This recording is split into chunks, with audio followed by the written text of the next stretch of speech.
All right, here we go. Thanks everybody for joining the second online volunteer meeting. We really appreciate you joining in and listening in on to what's new and what it takes to be a volunteer. This is the second of 3. If you did not see the first, you're fine. We're going to repeat a lot of the same information, and we'll also be recording this one and posting it online in case you drop off or need to drop off or don't catch anything. You can go back and listen to it. And again, a lot of this information is also available on the documents. So if you go to ultra4.com/volunteers-US, I know that's a long one. The links are there. And I'll go ahead and post that link onto the chat right here so that you guys can go ahead and access those documents anytime. Let's see here. And any questions that you guys want to ask, feel free to enter it into the chat of the messenger room on Facebook or in the chat right here in on Zoom. So with that, we'll go ahead and get started on registration. If you're here, you probably have already registered, filled out a form.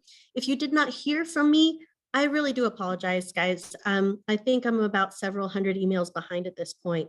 I'm receiving 30, 40 emails a day and getting new assignments, which I'm really thrilled to be part of. But I just can't keep up with emails. I am going to be reviewing every single one of them. So don't worry. It's really been helpful that you guys join these live meetings, email me additional details. So anything that I haven't gotten around to, believe me, I'm not going to ignore. And if it was missed or maybe use the wrong email address, we'll be able to meet up the day before the first races happen on the 28th. We'll go more over that, but you'll be able to see me face to face. We'll talk about any details missed, any questions you might have as well. So obviously, if you have any friends who need to register, if they're part of your group and you put 4 down, and I only see 2 names in your emails, that means in the form, that means 2 others have not filled out the form. So I don't know if they have radios, what their vehicle type is, what t-shirt size they have.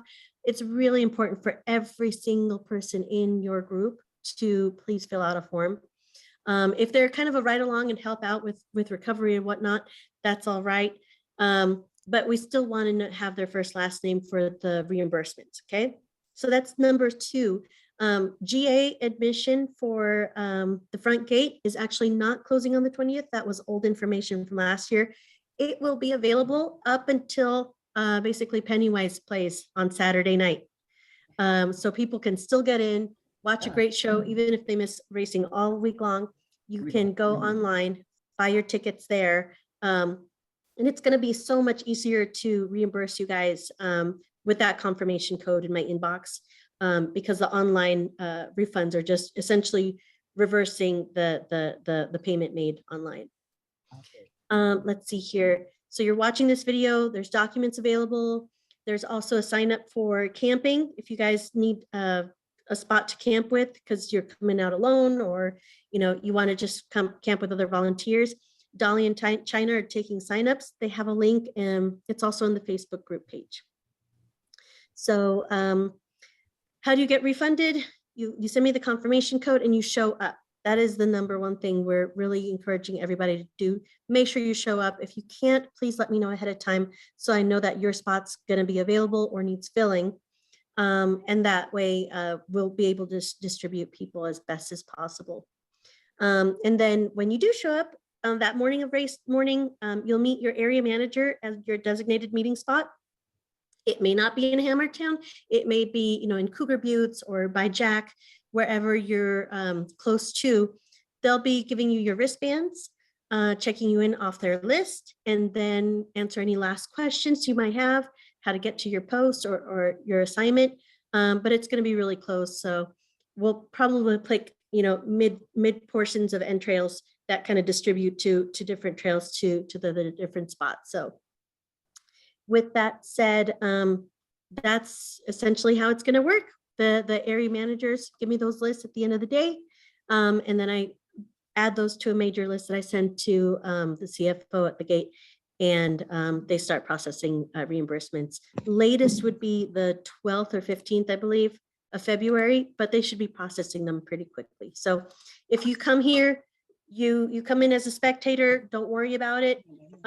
The reimbursement process and the volunteer process doesn't start until you get to Hammertown, check in and everything, and get your t-shirt and vest. So do we have any questions on so far about that process? None posted in the chat. Okay, fantastic. Yeah, if you guys have any questions, feel free to post in the chat. All right.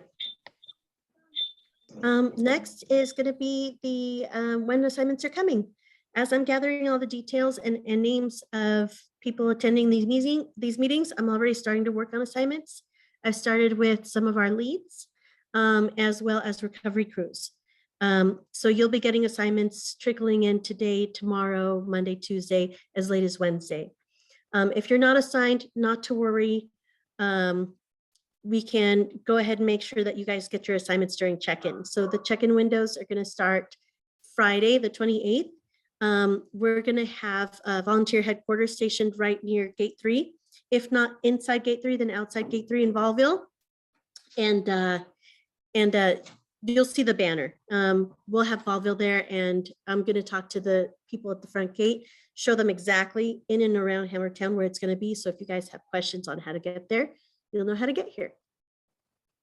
Let's see here. So assignments, again, if you have walk-ins too, feel free to bring in your walk-ins as well. We're taking volunteers as many as we can get. Radio etiquette.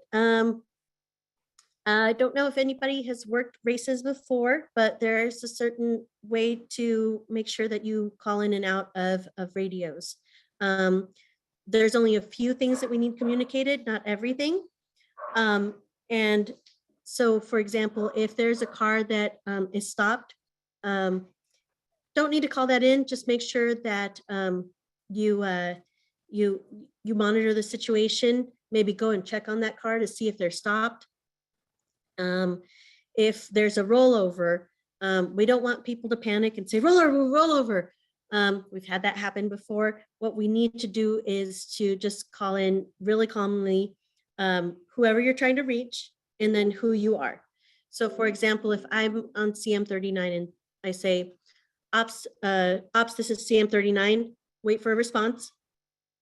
And then as you get a response, report the situation. We have a rollover before race mile 52 or what have you. Let's see here. So the etiquette is to call out who you're talking to. Hey, you, this is me, basically. Wait for a response. And if I say, go ahead, CM39, then you let us know the situation. Race miles really help. So make sure that you are aware of where the race miles are, where you're stationed and where you might need to go to if the numbers go up that way or down that way, because we've had it reversed before. And as they were going up the race course, they were deducting mileage. And so it was opposite. So just be aware of that. Lastly, if it's a code red or if we have radio silence, that means there's an emergency that we need the airways cleared. So everybody really needs to buckle down and make sure that we allow that situation to be handled first before we call things out. We may be asking you to call out the leader cars. It's a leader car because probably there's going to be a helicopter following the leader cars, and then maybe some drones. Lastly, one of the really important things is if we can't find a car, sometimes the transponders go out. Write down the car numbers and the time that they pass by, because let's say car number 60, we can't find them between these mile markers, and so we'll call out CM10, when did you last see him? 11:30, CM11, 11:35, CM40, 10 a.m. So then we know they're between those two CMs, and we know to check between that area right there. All right. Let's see here. Any other questions or anything else, guys, that you guys can think of for radio etiquette?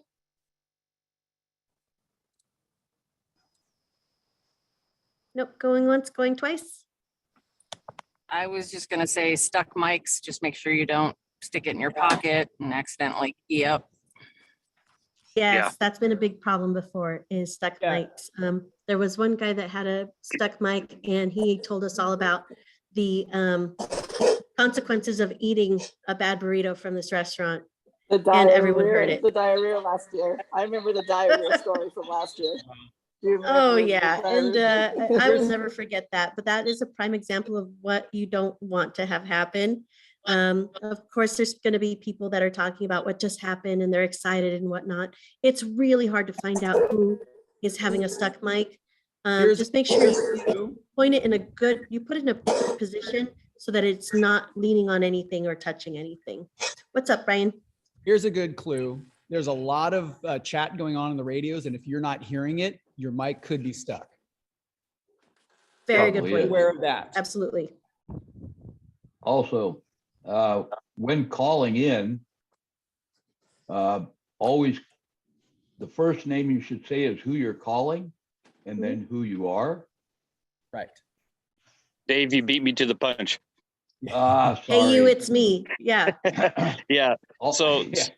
so just what Dave is saying as an example, like race ops CM22, and just wait for them to confirm. And in the event that you have an incident and you need to get assistance, obviously making it clear where you're stationed at. Obviously, we'll have names and assignments and know who's at what station, but being very clear in that matter helps out tremendously for communications. That and race numbers, if you know the car number that needs help, car numbers really help as well. Also, one other thing. Excuse me just a second. If for some reason you do have a rollover or a guy is endoed in front of you, when you call it in, have somebody in your group or you yourself go and check on the driver and or co-driver. Make sure they're okay, because that's going to be one of the first things they want to know. Absolutely. They'll ask for a sit rep, a situation rep. And that's very helpful to them to know whether they need to have Rescue 3 or something head that way. Perfect. That's actually a really good bridge to my next point is when you have situations. No, it's perfect. Thank you, Dave. As you're approaching a car, obviously ask if they're lucid or not, if they need any assistance, if they're hurt, and assess the situation. If they're good to go, that's fine. Just kind of sit there and monitor, see if they're okay. If they are in the middle of the course, we do have to have somebody to either pull them out of the middle of the course or have them winch out if they need to, however, to get off the course, because that's the last thing we need is a dead car in the middle of the course. At that time, it would be great for you guys to have either a flashlight, flags, what have you, to signal to oncoming cars, hey, there's a car in the course, just so that they could see it well ahead of time. And if for any medical personnel, essentially the rule of thumb is do what you're comfortable with, but not to exceed your training. So if I'm, a lifeguard, I know how to secure a broken bone, or hold down any bleeding. Maybe I know how to pop my own shoulder, but I am not licensed to pop anybody else's shoulder back into place. So I'm not going to do that. We don't want to perform surgery out here, but if we could stop major bleeding, that would be ideal if you're comfortable with that. But really it's to Rescue 3 will be called out as soon as possible in case of emergencies like that. Their main goal is to stabilize and transport. That's it, stabilize and transport. Rescue 3 is also available for spectators, media, if anybody's hurt, to make sure that everybody's taken care of. In case of emergencies, we have a lot of emergency response on the field. And Rescue 3 is here for essentially anyone and everyone in KOH if they need that kind of assistance. Deborah, I saw your hand go up, but now I can't find you. Okay, never mind, we'll move on. So obviously it's it's fine to provide bandages, water if they need it. Anything outside of that, I would reserve whatever you're comfortable with. Let's see here, and that's essentially it for that topic. Any questions around rescue recovery, medical issues? Nope. All right. All righty. Next, we'll go ahead and move into crowd control. Another thing that's very helpful from Rescue 3, as well as BLM and the local sheriffs, is crowd control. That's one of the major roles that we have here as volunteers, to make sure that people are abiding by the 120 feet away from the course. We'll have areas drawn off, and there's been signs that are being posted right now, actually, is no spectating beyond this point. It is very likely that those signs may be moved. And so as volunteers, as course marshals, we are empowering you guys to move those signs back. Because number one, we just want to make sure that everybody's a safe distance away. Number two, you guys are there and ensuring that we're following the rules of BLM, and they're there for a reason. We don't want any more accidents, fatalities, etc. We just want to keep the race going. When it comes to crowd control, being their friend, it goes a lot further ways than kind of saying, you have to listen to what I say. It could be upwards of saying, hey, we don't want to shut this course down. It is what it is, but really appealing to them to say, it's actually a better vantage point if you come out this way, because you see that ridge over there and that ridge over there, versus coming in so close that all you see is this portion of the race course. I had a situation at Jack where a guy says, well, he kept going back and forth. And he says, well, there's only one of her right here and 50 of us. What are they going to do? I'm like, well, they'll shut the course down, and they'll shut the race down for the rest of the day because we can't get our crowds under control. And because we have Facebook and we have Facebook Live and YouTube Live, people will take a video of you essentially stopping the course for everyone, and you'll be famous for shutting down KOH for the day. I'm sure you don't want that.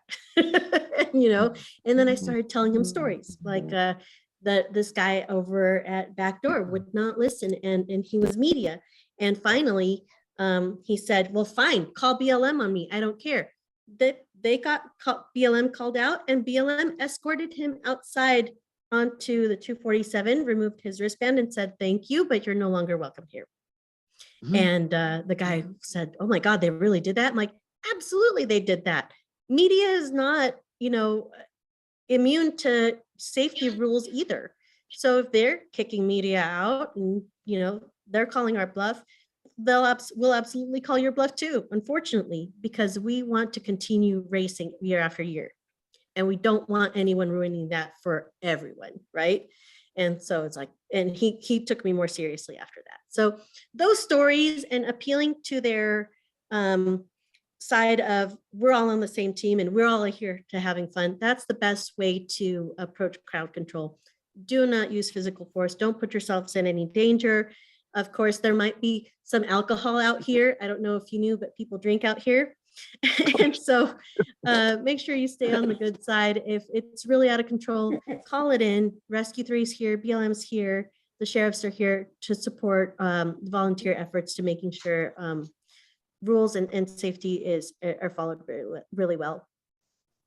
So that's essentially crowd control. If you have any questions on that too, your area leads are going to be great resources to help you out there as well. Other things that we would want to know is race team do's and don'ts. At Ultra 4, it is where the teams are essentially 100% responsible for completing the race. In other circuits, some volunteers or staff have been able to help out and rig anything. You cannot in Ultra 4. The best you can do is provide them with directions, make sure that they're going in the right direction, especially if it's lap 1, lap 2, if they ask, which direction lap 2 goes. They've got signage out there with arrows to the best of their abilities, but sometimes, their shields are so messy. They're really full of adrenaline that they can't even see straight, which is not good. But if you can direct them, that'd be great. If they ask you to help with window nets or gloves, that's not too bad. They're not gonna get dinged for getting help with their window nets. If they ask you to change a belt, that's a big no. That's where we cross the line. We cannot help them. The only areas that they can get helped is in the pits, in the main pits or the remote pits. They can't even meet their teams out in the middle of the course. If you see a car being met up with a chase truck, and you got to mark that down, call that in, because that kind of outside assistance is not allowed. We've had drivers or co-drivers leave their car, go to the nearest pits 5 miles away, pick up gas or pick up whatever parts and bring them back.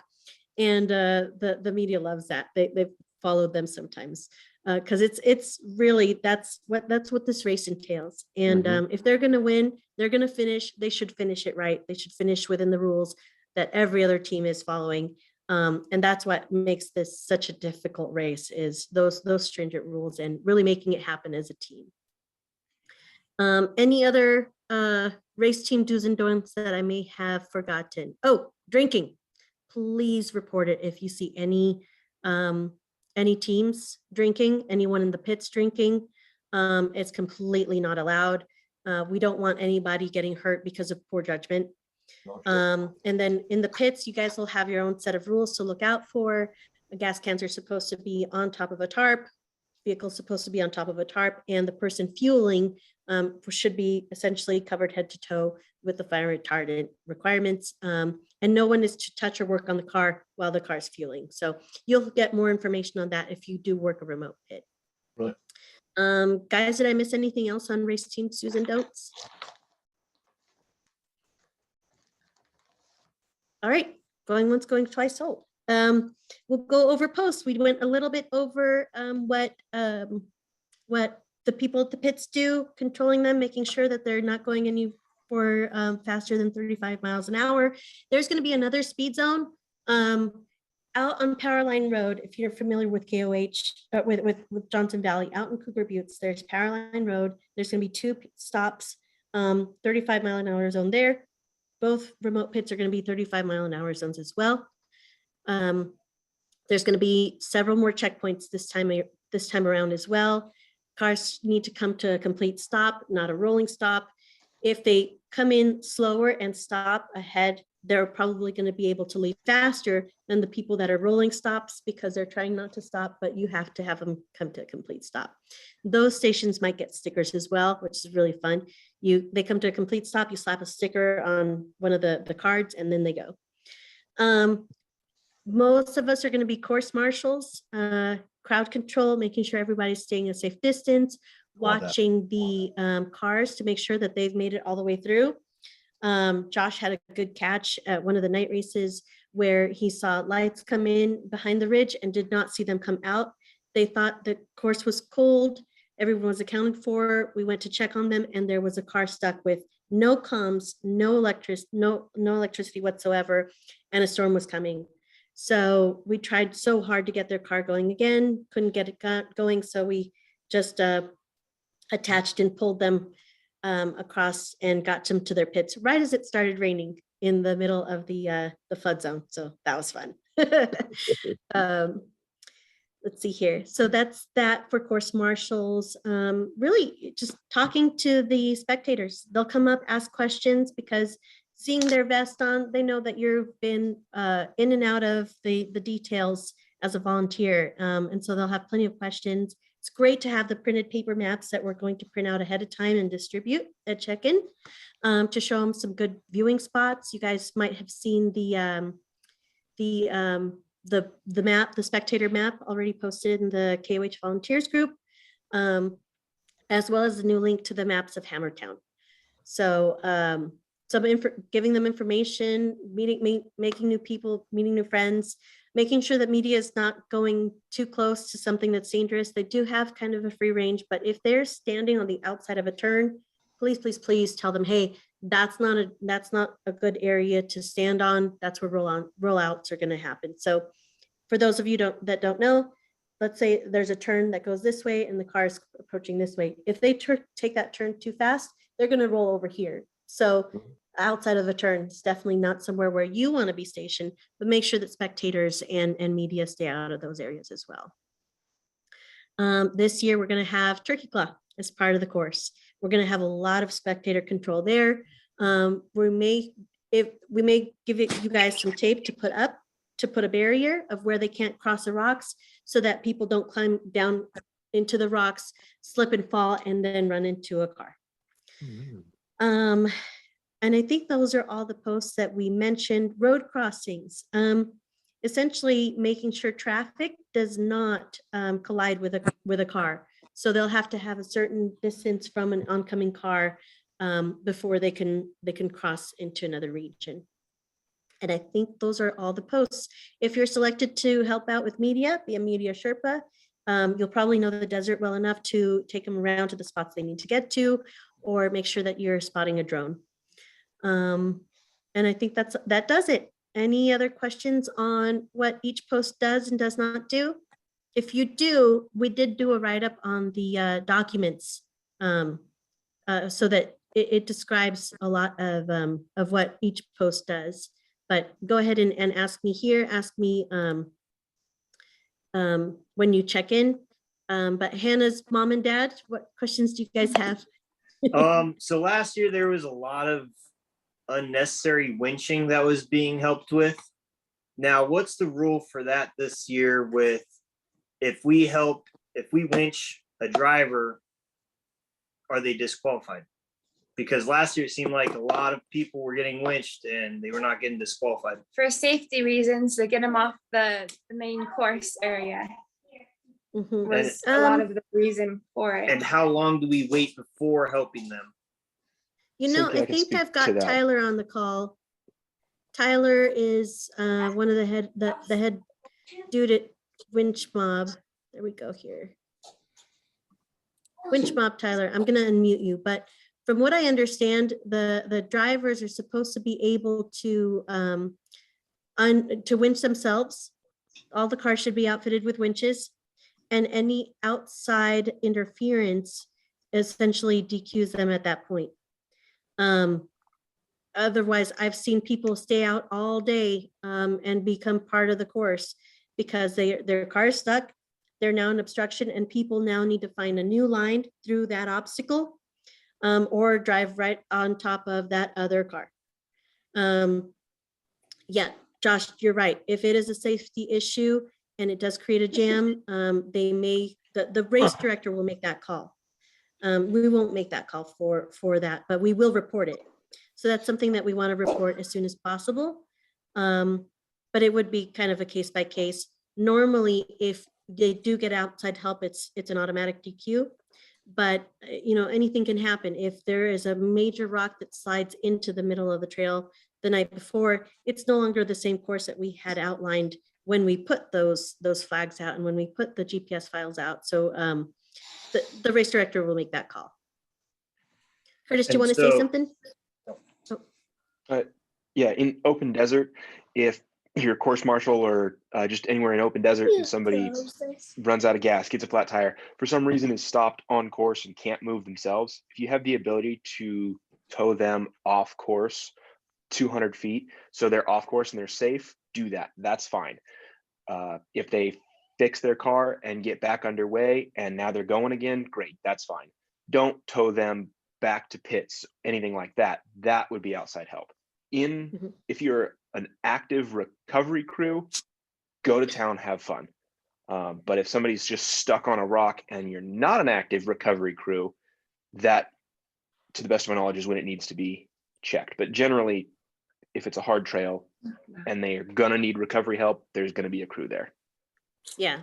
And so if you look at the rule book, and I encourage everyone to look at the driver's rule book on ultra4.com. It's on a trail. It's 50 feet from the line that's drawn on GPS. Out in the desert, I think it's about 100 feet. Like, don't quote me on that. We can go ahead and look that up in the rule book, but that rule book is going to help you understand what parameters are okay or not. Towing them out and entering at the point where they exited, then they don't get DQ'd. But essentially, if they veer off course too far or cut the course, that at that spot is where they're now disqualified. So Josh, you had a I'll add to that too, Cynthia. there's Tyler. Hi. I'll say that we try to let the drivers struggle as much as possible, you know, and recover themselves. But most of our recovery spots are also like known bottlenecks, and we have to keep race pace. The last thing we want to see is like a parking lot like Jack turned into a few years ago with 40 plus cars backed up. So, you know, if you start seeing like around 10 cars backed up, just start yanking them through. Good point, Tyler. Thank you. And then Josh, are you able to unmute yourself? There we go. So in the event that a race vehicle is disabled, and obviously if they're safely off the course, make sure you call in to race ops that whether the race, the driver or the co-driver are officially calling themselves out, and you call that in before you do any type of recovery to tow them back to camp. Yep. If they're going to be going, you know, back on course under their own power, if they're off to the side fixing things, may not necessarily need to call that in. But yeah, if they are out of the course, out of the race, let us know. Good point, Josh. Thank you. Any other questions? This was a really good question. It spurred a lot of additional info that needed to be covered. No. Awesome. Thank you, Hannah's parents. All right. Next, we want to go ahead and touch on camping.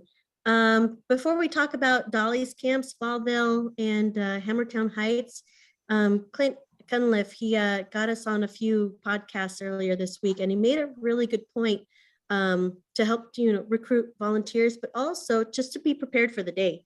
You got to be prepared as if you're going to go out for a day of wheeling. Food, good coverage, sunblock, sunscreen, easy ups if you're stationary. If you're a CM, you may be covering an area. So maybe 1.5 miles, 2 mile stretch, however many miles. It's basically to the midway point of the next CM or the next stop point. What's that? Yeah, and if they are, if you're oh, Dolly's in the check-in. Awesome. If you're next to a road crossing, they obviously cannot move. So just make sure that you understand it's from your point to that road crossing, because the road crossing really shouldn't be moving much. Make sure you roam around, cover the area that you're covering. So just be prepared for the day. Pack food. You can bring firewood, start your own fire if you're in one of the later shifts and it goes to nighttime, because as you know, temperatures drop really quickly as the sun goes down. So just be prepared for the day. You're not going to have time to come back to Hammertown to buy lunch. So pack your lunch, pack your food, lots of water, and then more water. Because you guys can get dehydrated so easy out here. Even when it's cold, people are fairly dehydrated. So water. How are you? Good. How are you? Say hi. Oh, hey there, Cody. There's Cody of Lasertown. And looks like Dolly is checking in. So Dolly, you're muted. Dolly, I was going to go ahead and ask you about camping. How's camping going? Camping is going great. We've got about 20 campers coming in. We've got lots more room. You're welcome to come in. If they want to contact me before they get on the Boone Road, then I can come pick them up in my Jeep and lead them into Volville if they don't know where it is. But we've got Volville, and we're camped right next to Hammertown Estates, Hammertown Heights Estates. So we've got lots of property to, hold on, I gotta get this in there. And we're ready to go. Awesome. So if you want to camp with us, it's probably best to fill out the camping form, so I know what vehicles you're bringing and when you're coming, how long you have to stay, because if you have to leave early, I have to put you in a spot where you can get out, and that'll help. Okay. Awesome. Anything Dolly, else? Any thank you. questions? Yeah. Okay. Between Dolly and China, they're going to be here to help guide you in.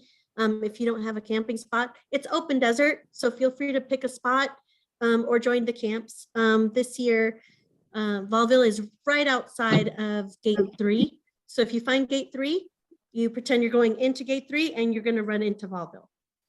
And then Hammertown Heights Estates is just following along the fence line towards the hills, and then you'll find Dolly's Stonehenge. So, okay. I think that does it, guys.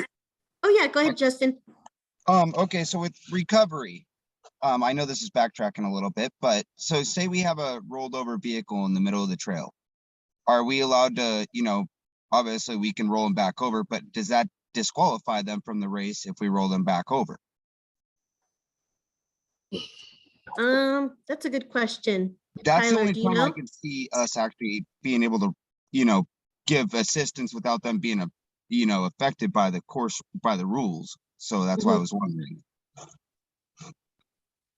I'm gonna try to unmute Tyler once again.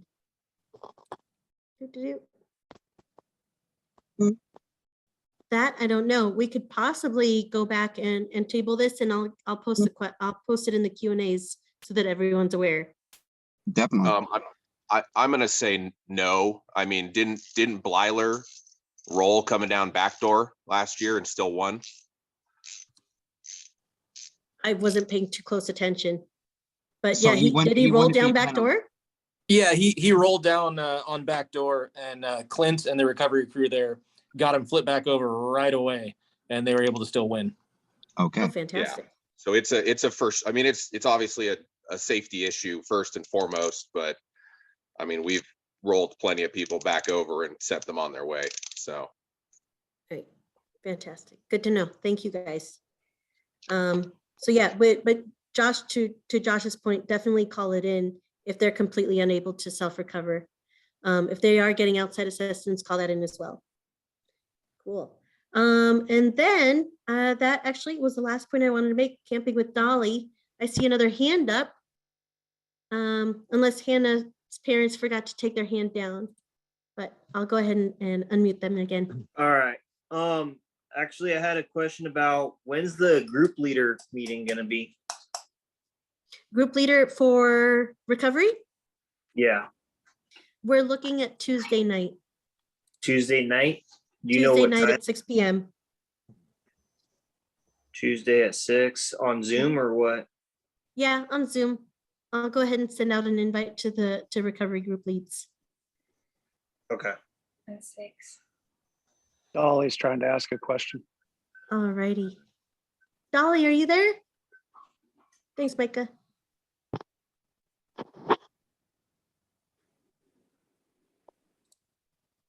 Nope. Mute. Ah. Hello, can you hear me? Yeah, I can hear you. Okay, one thing you didn't cover with the media is how to identify the media, and then what their rules are, and also the flotsam and jetsam that will be on the course naturally, and where to deliver it when they pick it up. Oh, good points, Dolly. Thank you. Mute. Yep. So media will have a specific wristband. I'm going to try to go to the front gate, get a snapshot of all the wristbands, and mark down the color codings so that people are aware. Obviously, media need to wear yellow jackets at all times. And hopefully, I think they're going to get their own special flags as well, so we don't have to chase them down if they're in the wrong spot. But there may be some people saying, well, I'm posting this on Instagram or I'm making my own video. They have to be official media with their official wristbands, or else they can't, they're just a spectator as well. They can go to specific spots, but make sure that they're being safe about it. Again, outside of a turn, it's not safe. Crawling down into the rocks where they might get hit, it's not safe. So just keep an eye out for them. And obviously, if you see drones, there should be a media person with a spotter.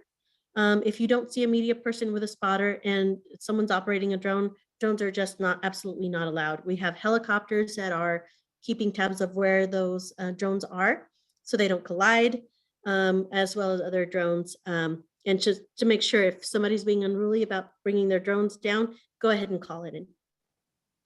The stuff that is left out on the road, we've had people recover tires, bring them back to their team camper and get some really cool swag. A lot of them have identified their stuff with their team numbers. So you might find tool bags or tires, what have you. If you can retrieve those and you're not able to bring them back to the team, go ahead and drop it off at ops and we'll get it back to the team who it belongs to. Anything else, Dolly? Nope. Okay. Question for Dolly about camping. Mhm. Dolly, we had a question that someone filled out the form to camp at Ballville and hasn't heard back yet. Is there any sort of confirmation, or what's your lead time on after they fill out the form when to hear back from you?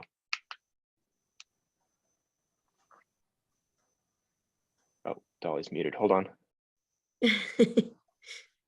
There we go. I'm not doing the confirmation. I usually call them as soon as I get any kind of information from them. So you can call me at 510-750-5887. I'm out on the lake bed now. So anytime, just give me a call or text and I can give you a confirmation. Give me that number one more time, Dolly. I'll share it in the group if you don't mind.